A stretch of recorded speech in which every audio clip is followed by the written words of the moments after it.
Question: what happens after death? In this week's video, we'll see what the Bible has to say, and like usual, at the end I'll point you some helpful resources, so stick around for that.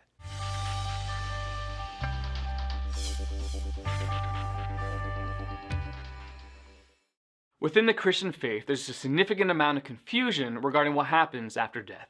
Some hold that after death everyone sleeps until the final judgment, after which everyone will be sent to heaven or hell.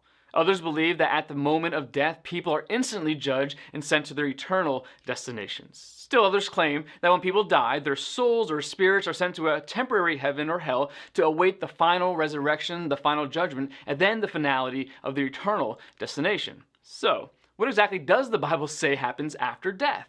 First, for the believer in Jesus Christ, the Bible tells us that after death, believers' souls or spirits are taken to heaven because their sins are forgiven by having received Christ as Savior. For believers, death is to be away from the body and at home with the Lord. However, passages such as 1 Corinthians 15:50 through 54 and 1 Thessalonians 4:13 through 17 describe believers being resurrected and given glorified bodies. If believers go to be with Christ immediately after death, what is the purpose of this resurrection? It seems that while the soul or spirit of believers go to be with Christ immediately after death, the physical body remains in the grave sleeping.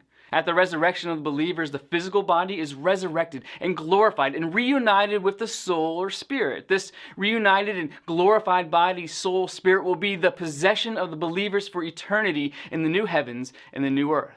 Second, for those who do not receive Jesus Christ as Savior, death means everlasting punishment. However, similar to the destiny of believers, unbelievers also seem to be sent immediately to a temporary holding place to await their final resurrection, judgment, and eternal destiny.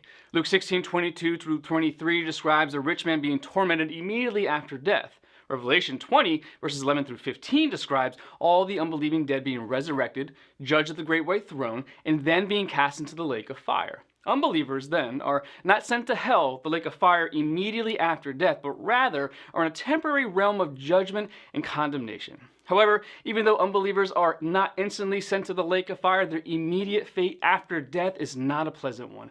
The rich man cried out, "I am in agony in this fire."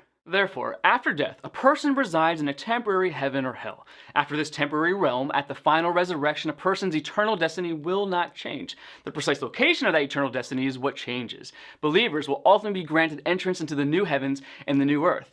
Unbelievers will ultimately be sent to the lake of fire. These are the final eternal destinations of all people based entirely on whether or not they had trusted Jesus Christ alone for their salvation.